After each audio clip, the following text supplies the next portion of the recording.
प्रदेश के मुख्यमंत्री योगी आदित्यनाथ ने आज राजधानी लखनऊ में नवनिर्वाचित नगर निगमों के महापौर, नगर पालिका परिषदों एवं नगर पंचायतों के अध्यक्षों के लिए आयोजित एक दिवसीय अभिमुखीकरण कार्यशाला में सम्मिलित हुए। इस दौरान मुख्यमंत्री ने संबोधित करते हुए कहा कि हमारी पहली प्राथमिकता स्वच्छता की होनी चाहिए। नगर साफ हो, सुंदर हो, कूड़े का ढेर कहीं नहीं दिखना चाहिए। आइए आपको दिखाते हैं कार्यशाला में उत्तर प्रदेश के मुख्यमंत्री योगी आदित्यनाथ का ये संबोधन। बरगद के पेड़ को एक इच्छा पूर्ति और अमर वृक्ष भी माना जाता है। ये भेंट कर रहे हैं हम कराने की जिम्मेदारी नगर निकाय की है। नगर क्षेत्र में संपूर्ण विकास के लिए भारत सरकार व राज्य सरकार द्वारा तमाम योजनाओं का संचालित किया जा रहा है। स्वच्छ भारत मिशन पे अमृत योजना, स्मार्ट सिटी एवं प्रधानमंत्री आवास योजना जिसके मुख्य रूप से शामिल हैं। जी हाँ, जोरदार तालियां तो बनती ही हैं, क्योंकि ये झांकी है देश में सर्वाधिक नगर निकायों वाले उत्तर प्रदेश के विकास की। हम केंद्र सरकार और प्रदेश सरकार की योजनाओं का लाभ समाज के अंतिम व्यक्ति तक पहुंचाने के लिए प्रतिबद्ध होकर, कृत संकल्पित होकर कार्य कर रहे माननीय मंत्री नगर विकास श्री A.K. शर्मा जी से निवेदन करते हैं कि आप आएं और अपने उद्बोधन से हमें कृतार्थ करें।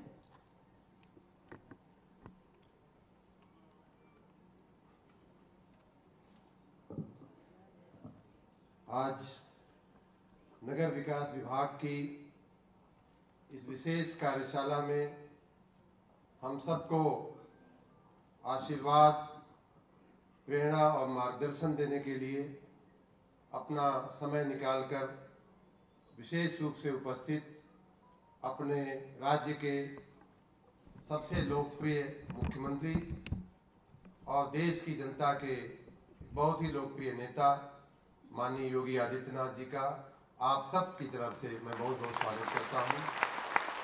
माननीय मुख्यमंत्री जी का स्वागत मैं राज्य की लगभग 1/3 नगरीय जनता, जिसका सुबह ही से बात हो रही थी 7 करोड़ माना जाए कि 8 करोड़ माना जाए, लेकिन 1/3 जनता की ओर से भी मैं माननीय जी का बहुत बहुत स्वागत करता हूं। आप सब लगभग 14,500 जनप्रतिनिधि जो अभी अभी नवनिर्वाचित होकर के नगरीय परिवार का भाग बने हैं, उन सब की ओर से, आप सब की ओर से भी मैं माननीय मुख्यमंत्री जी का बहुत बहुत स्वागत करता हूं। हमारे नगर निकायों में लगभग 50,000 नियमित कर्मचारी और 1 लाख से ऊपर 1,11,000 के आसपास हमारे सफाई मित्र जो आउटसोर्सिंग और संविदा के कर्मचारी हैं। ऐसे लगभग 1.25 लाख कर्मचारियों की ओर से भी मैं माननीय मुख्यमंत्री जी का बहुत बहुत स्वागत करता हूं। मित्रों, भाइयों बहनों, आप सबको शायद मालूम नहीं होगा या इस बात का अंदाज नहीं लगता होगा कि जिस प्रकार नगरीय व्यवस्थापन पूरे देश में एक बड़ा ही उपेक्षित विषय हुआ करता था। पहली बार माननीय प्रधानमंत्री जी जब प्रधानमंत्री बने, स्वच्छ भारत की योजना कहें या अमृत की योजना कहें या नदियों को साफ करने की योजना कहें या ऐसे असंख्य इनिशिएटिव जो माननीय प्रधानमंत्री जी ने देश के स्तर पे लिए, उसी प्रकार उत्तर प्रदेश में नगरीय व्यवस्थापन बड़ा ही एक उपेक्षित विषय हुआ करता था। आधी अधूरी योजनाएं, ये जो पूरा परिक्षेत्र था नगरीय व्यवस्थापन का, मैंने स्वयं देखा हुआ है बनारस में और कई जगहों पे। आधी किलोमीटर लाइन इधर बन गई, आधी किलोमीटर लाइन इधर बन गई और बीच में 2 किलोमीटर खाली पड़ी हुई है, जल की हो चाहे सीवरेज की हो। ऐसे ऐसे दृश्य हमने देखे हैं। सिर्फ गैर व्यवस्था के, भ्रष्टाचार के अड्डे बने हुए थे हमारे नगरीय निकाय। ये पहली बार हमारे उत्तर प्रदेश का सौभाग्य बना कि 2017 में माननीय योगी आदित्यनाथ जी की सरकार आई और आप सच मानिए, ऑन रिकॉर्ड में बात कह चुका हूं, अब ये बात आपके ध्यान में होनी चाहिए। पहली बार वरिष्ठ अधिकारियों को बड़े नगर निकायों में, बड़े नगर निगमों में माननीय योगी आदित्यनाथ जी के सरकार से इस बात की शुरुआत हुई कि सनदी अधिकारियों को, बड़े उच्च अधिकारियों को उनके व्यवस्थापन में लगाया गया। तब जाकर के, तब से पिछले छह वर्षों में आज हमारे जो नगर निगम है वो कुछ देखने लायक हुए हैं, उनकी कुछ आधारभूत संरचनाएं ठीक हुई हैं। और इतना ही नहीं, आपने G20 में देखा कि हमारे नगर निगमों ने वैश्विक प्रतिस्पर्धा एक तरह से की है। विश्व समुदाय के लोग, चाहे आगरा कहें या लखनऊ कहें या आप बनारस कहें, जो लोग आए थे वो हमारे नगरों की प्रशंसा करके वापस गए हैं। और उन्होंने यहाँ तक कहा है कि उत्तर प्रदेश ने भारत का नाम पूरी दुनिया में रोशन किया है। इस प्रकार का हमारा नगर व्यवस्थापन माननीय योगी आदित्यनाथ जी के नेतृत्व में हो रहा है। और उसके और कुछ उदाहरण मैं आपको बताऊं तो जिन ऐसी योजनाएं जिनकी कोई कल्पना भी नहीं करता था, कोई सोचता भी नहीं था, जैसा कि आपने इस फिल्म में देखा कि नगर विकास विभाग का जो बजट था बहुत कम हुआ करता, क्योंकि पैसा के बिना कुछ होता नहीं है, बहुत कम हुआ करता था। ये तो जो फिल्म में दिखाया, ये तो पिछले साल की कंपैरिजन में दिखाया है कि इतने % बढ़ोतरी हुई है। लेकिन अगर 2017 के पहले की बात करें और आज की बात करें तो कई गुना, मुझे लगता है कि कई गुना उसमें बजट में बढ़ोतरी हुई है। ऐसी योजनाएं पिछले 2022-23 के बजट की बात करूं तो एक ऐसी योजना कि जो 241 नए नगर बने थे या जिन नगरों का विस्तार हुआ था, ऐसे नगरों के लिए माननीय मुख्यमंत्री जी ने एक झटके 600 करोड़ रुपया जो है बजट में प्रावधान कर दिया। वो योजना इस बजट में। विमोचन के समय तालियां आप सहभागी हो सकते हैं इस विमोचन में। आप सभी का धन्यवाद इस उत्साहवर्धन के लिए। और अब हम जानते हैं कि हमारे बीच में इस कार्यशाला के प्रेरणा स्रोत माननीय मुख्यमंत्री जी की गरिमामय उपस्थिति यहाँ पर है। कर्मठता और निष्ठा। प्रदेश के नवनिर्वाचित नगर निगमों के महापौर, नगर पालिका परिषदों एवं नगर पंचायतों के अध्यक्षगण की इस एक दिवसीय कार्यशाला में उपस्थित प्रदेश के नगर विकास एवं ऊर्जा विभाग के मंत्री A.K. शर्मा जी, नगर विकास के राज्य मंत्री श्री राकेश राठौर जी, प्रदेश के मुख्य सचिव श्री दुर्गा शंकर मिश्र जी, प्रमुख सचिव नगर विकास श्री अमृत अभिजात जी, सेवानिवृत्त IAS श्री केशव वर्मा जी, प्रमुख सचिव मुख्यमंत्री कार्यालय श्री संजय प्रसाद जी, प्रदेश भर से नगर निकायों के सभी हमारे महापौर और अध्यक्षगण, सभी नगर आयुक्तगण, अधिशासी अधिकारीगण और उपस्थित भाइयों बहनों, आपके सफल निर्वाचन के उपरांत सामूहिक रूप से आप सबकी उपस्थिति प्रदेश की राजधानी लखनऊ में यहां पर हुई है। मैं सबसे पहले आप सबको और विभिन्न जनपदों में वर्चुअली जो पार्षदगण जुड़े हुए हैं उन सबको निर्वाचन की हृदय से बधाई देता हूं और एक सफल कार्यकाल के लिए अपनी शुभकामनाएं भी देता हूं। मेरे लिए अत्यंत प्रसन्नता का विषय है कि देश के सबसे बड़ी आबादी के राज्य में सबसे अधिक नगर निकाय हैं। 762 नगर निकाय हैं, जिनमें 17 नगर निगम, 200 नगर पालिकाएं और 545 नगर पंचायतें हैं। इन 762 में चुनाव होना था। बहुत सारे लोगों ने प्रयास किया कि चुनाव टल जाए, चुनाव में व्यवधान पैदा करने का प्रयास किया, न्यायालयों का सहारा लिया, लेकिन हमारे नगर विकास की टीम पूरी मजबूती के साथ डटी रही, एक एक मुद्दे का निस्तारण करती रही। पहली बार प्रदेश के अंदर नगर निकाय के चुनाव ओबीसी कमीशन की रिपोर्ट को लागू करते हुए संपन्न हुए और जिसका परिणाम था कि आप सब यहां पर विजयी होकर के आए हैं, या जनपदों में हमारे पार्षदगण विजयी होकर के आए हैं। इतना निष्पक्ष और शांतिपूर्ण चुनाव लोगों की कल्पना के बाहर है। एक भी घटना नहीं घटित हुई। चुनाव कब और कैसे हो गया कोई पता ही नहीं था। पहले लोग बोलते थे कि उत्तर प्रदेश के इस चुनाव को हमें, यानी इसको हम लोगों ने 35 दिन से कम समय में पूरा चुनाव संपन्न किया। राज्य निर्वाचन आयोग जब चुनाव कराने जा रहा था तो उन्होंने सरकार के सामने प्रस्ताव भेजा कि कम से कम 4 चरणों में चुनाव होना चाहिए। हमने कहा 4 चरणों में चुनाव का मतलब 2 महीने लगेंगे। इसका मतलब 2 महीने तक कोई भी कार्य प्रदेश में नहीं होगा। तो उन्होंने कहा इससे कम में हम करा ही नहीं सकते, इतना बड़ा चुनाव है। 4 करोड़ 32 लाख मतदाता हैं, 6.5 से 7 करोड़ की आबादी निवास करती है नगर निकायों में, कैसे हो पाएगा चुनाव?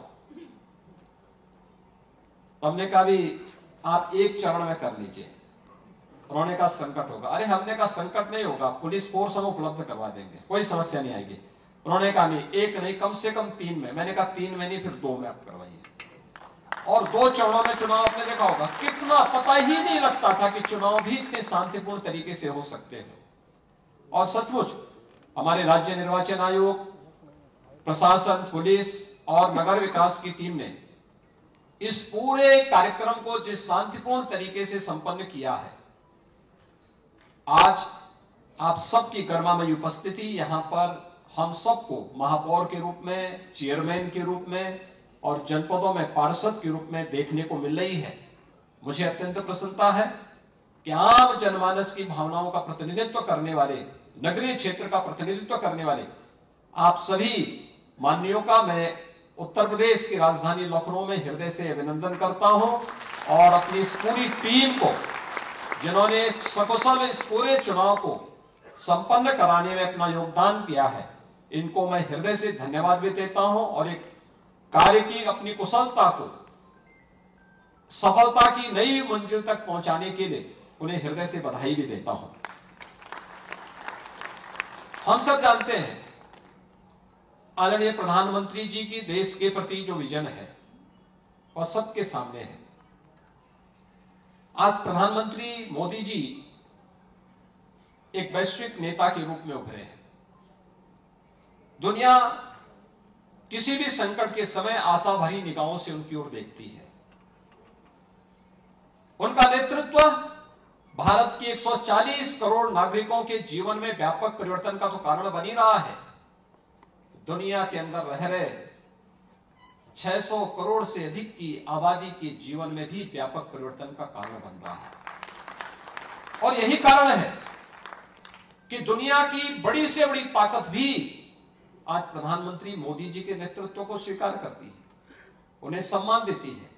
आपने अभी प्रधानमंत्री मोदी जी के 3 देशों की यात्रा को देखा होगा। जब 19 मई से 24 मई के बीच 6 दिवसीय यात्रा में प्रधानमंत्री जी जापान, पापुआ न्यू गिनी और ऑस्ट्रेलिया की यात्रा पे गए थे, उस दौरान आपने देखा होगा कि G7 से जुड़े हुए दुनिया के सभी बड़े देशों के नेता प्रधानमंत्री मोदी जी से मिले।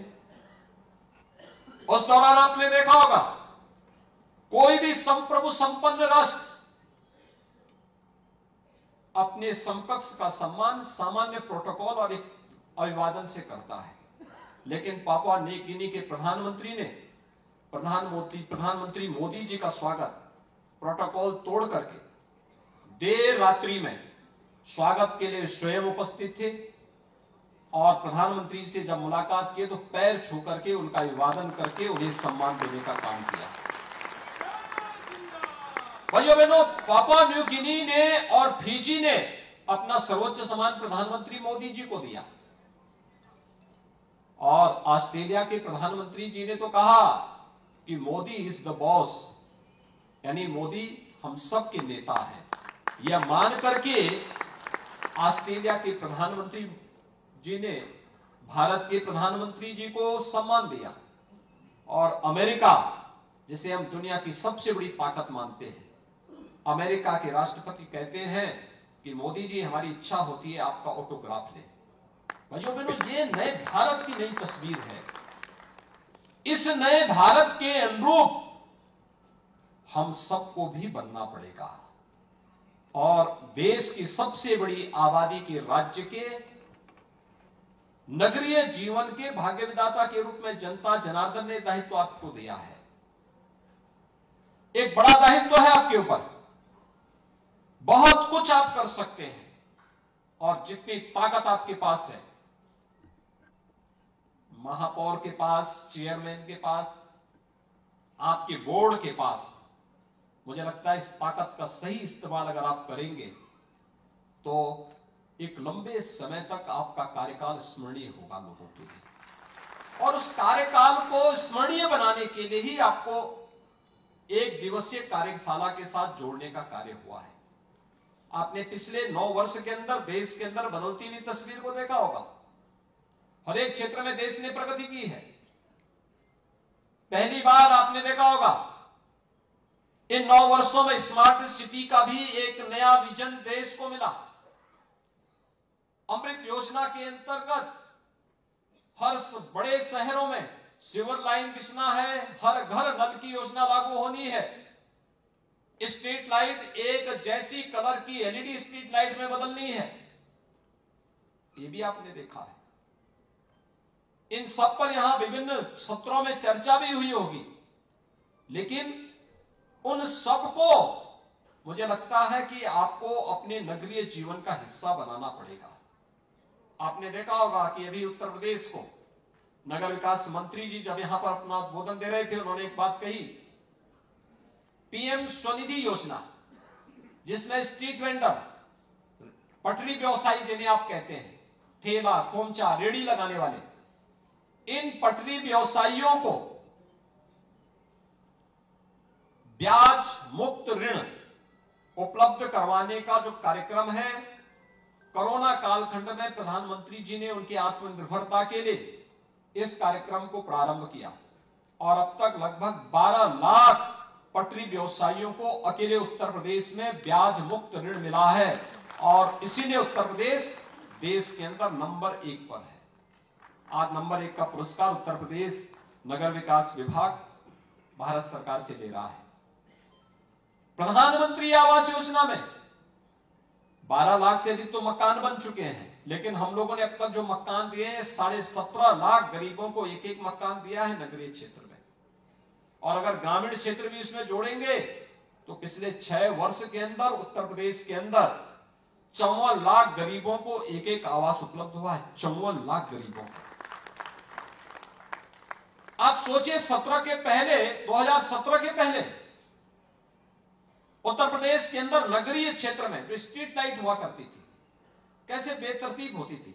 और ठीक है, उसमें बहुत सारी जगह बिजली नहीं आती थी तो लाइट का कोई मतलब ही नहीं होता था, लेकिन जब 17 के बाद बिजली आने लग गई तो हम देखते थे कोई नीली है, कोई पीली है, कोई हरी है, कोई लाल है, कोई जलती थी, कोई नहीं जलती थी, कोई अचानक बिजली आई तो जैसे बिजली का एक झटका लगा उसी में जलती हुई अन्य लाइटों को भी बंद कर देती थी।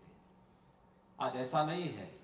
आज तो किसी भी नगर में आप जाएंगे, और अब तो नगर ही नहीं, अब तो गांव में भी आप जाएंगे, जो नए नगर पंचायतें बनी होंगी वो किसी बड़ी ग्राम पंचायत को बना करके ही हम लोगों ने नई नगर पंचायत बनी है। वहां भी आप जाके देखेंगे तो एलईडी स्ट्रीट लाइट आपको दिखाई देगी, एक जैसी कलर की दुधिया कलर से चमकती हुई लाइट उस पूरे नगर की शोभा को बढ़ाती है।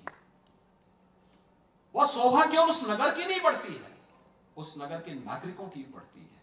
और दूसरा उसका लाभ क्या है, जब हम हेलोजन लगाते थे, बेतरतीब लाइट लगाते थे, वह लाइट बिजली ज्यादा खर्च करती थी, साथ साथ कार्बन उत्सर्जन भी करती थी, पॉल्यूशन होता था, एक वायु प्रदूषण। उस पॉल्यूशन, आप किसी हेलोजन वाले स्थान पर रात्रि भर जो जलना हो और उसके नीचे थोड़ा आप खड़े हो जाइए एक समय, जब वो 3-4 घंटे जले और उसके बाद उसके नीचे आएंगे तो बहुत वैसी स्मेल आती है। यानी आप कुछ देर आप वहां खड़े हो जाएंगे, ज्यादा देर खड़े हो जाएंगे, आपको लगेगा मुझे झटका आ जाएगा, यानी आपको चक्कर आने लग जाएंगे। यानी एक प्रकार का गैस उत्सर्जित होता है और वह प्रदूषण का कारण है। एलईडी स्ट्रीट लाइट कार्बन उत्सर्जन को न्यूनतम स्तर पर ले जाने का कार्य करता है, बिजली की बचत भी होती है। और ये जो एलईडी स्ट्रीट लाइट हम लोगों ने नगरीय क्षेत्र में लगाए, इन नगरीय क्षेत्रों में जितनी भी एलईडी स्ट्रीट लाइट लगाए, इसमें नगर विकास ने एक भी पैसा खर्च नहीं किया, बल्कि हेलोजन को उतार करके एलईडी स्ट्रीट लाइट लगाई। 5 साल का रख रखाव की जिम्मेदारी भी उन कार्यदायी संस्था को दिया और कहा कि आपको पैसा वही मिलेगा जो इसके कारण बिजली की बचत होगी, उसी से आप पैसा कमाएंगे, उसके अतिरिक्त कोई पैसा नगर विकास नहीं देगा। भाइयों बहनों, देखो आपने देखा होगा ना कि आम के आम और गुठली के भी दाम हो गए, पैसा भी नहीं लगा, नगर अच्छा भी हो गया, प्रदूषण से मुक्ति भी हो गई और साथ साथ फ्री में आपकी एलईडी स्ट्रीट लाइट पूरे नगरीय क्षेत्र में हर जगह जगमगाती हुई दिखाई दे रही है। यह कार्य नगर विकास ने प्रारंभ किया और आज नगरीय विकास और अच्छा दिखाई देता है।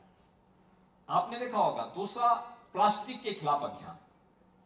पहले होता क्या था, सुबह सफाई किया, थोड़ी हवा चली और पता लगा फिर कूड़े का ढेर कहीं दिखाई देने लगता, सड़क पे जगह जगह कूड़े का ढेर दिखाई देता था। नाली आप कितनी सफाई कर लो, फिर से प्लास्टिक उड़ के आता था और नाली को चौक कर लेता था। आज ऐसा नहीं है, आज तो इसमें परिवर्तन दिखाई दिया है। आज नालियां काफी हद तक साफ दिखती है, नगरीय क्षेत्र में कूड़े का ढेर नहीं दिखता है, गाय प्लास्टिक खाने से नहीं मरती है। जिन नगर निकायों ने प्रभावी क्रियान्वयन किया है वहां पर स्वच्छता भी उतनी अच्छे ढंग से दिखाई देती है। मुझे उत्तर प्रदेश के सभी नगर निकायों में जाने का अवसर प्राप्त हुआ और मैं कह सकता हूं 2017 की तुलना में स्वच्छता का कार्यक्रम बेहतरीन स्थिति में आगे बढ़ा है, लेकिन उससे भी आगे के कदम के लिए हमें तैयार होना होगा, उससे भी आगे के लिए। और इसमें छोटे से परिवर्तन से हम इस कार्यक्रम को आगे बढ़ा सकते हैं। खासतौर पर स्वच्छता मिशन के बारे में जो यहां पर बात हो रही थी, आपको याद होगा प्रधानमंत्री जी को स्वच्छता कितनी प्यारी है। उन्होंने 2 अक्टूबर 2014 को जिस अभियान की शुरुआत की थी उसमें स्वच्छता अभियान की थी और उसमें स्वयं हाथ में झाड़ू लेकर के उन्होंने इस कार्यक्रम का शुभारंभ किया था। और हमारा प्रयास भी होना चाहिए, हम अपने घर को अच्छा रखते हैं, अपने नगर को अच्छा रखने की जिम्मेदारी किसकी होगी? ये हमारी होनी चाहिए। जैसे हम अपने घर को साफ सुथरा रखते हैं, ऐसे ही अपने नगर को भी हम साफ सुथरा करें। यह काम महापौर का भी है, चेयरमैन का भी है, पार्षद का भी है। जो अधिकारी है वे उनका सहयोग करेंगे, वे उनका सहयोग करें। पहली प्राथमिकता स्वच्छता का होना चाहिए। स्वच्छ हमारा नगर साफ हो, सुंदर हो, स्वच्छ हो, कूड़े का ढेर कहीं नहीं दिखना चाहिए। डोर टू डोर कूड़ा कलेक्शन, इससे पहले जनता जगे उठे तब तक कूड़ा साफ। साथ साथ हमें नगरीय क्षेत्र में स्वच्छता कमेटी का गठन भी करना चाहिए, वार्ड वाइज, मोहल्ला कमेटी, मोहल्ला स्वच्छता कमेटी। मोहल्ला स्वच्छता कमेटी का काम क्या होना चाहिए? वो लोगों को बताएं, घर का कूड़ा घर के ऊपर से सीधे फेंक करके नाली को निशाना लगा करके ना फेंके, बल्कि घर का कूड़ा जब लाते हैं इकट्ठा करिए और जब अपने घर में ही एक डस्टबिन रख लें और उसमें जैसे ही जब वहां पर कोई गाड़ी कूड़ा उठाने के लिए आती है उसमें डालिए, या जहां कूड़ादान है वहां ले जाकर के आप डालेंगे, अच्छा लगेगा। एक सिस्टम के साथ आप जुड़ेंगे। लोगों को बताना पड़ेगा, अगर नगर को सुंदर बनाना है, स्वच्छ बनाना है, जिन नगरों ने देश के अंदर स्वच्छता के मानक स्थापित किए हैं वहां पर नगर निकाय के बोर्ड और प्रशासन, उससे जुड़े हुए जो अधिकारीगण हैं, उनके साथ साथ आम नागरिकों को उसके साथ जोड़ने का जो कार्यक्रम हुआ, जब ये जन आंदोलन बना तब उन नगरों ने अपने को एक मानक स्थापित किया और यह नगरीय जीवन में स्वच्छता के मानक को स्थापित करने के लिए मोहल्ला स्वच्छता कमेटी का गठन करना, वार्ड स्तर पर कमेटी का गठन करना, नियमित रूप से उनके साथ बैठ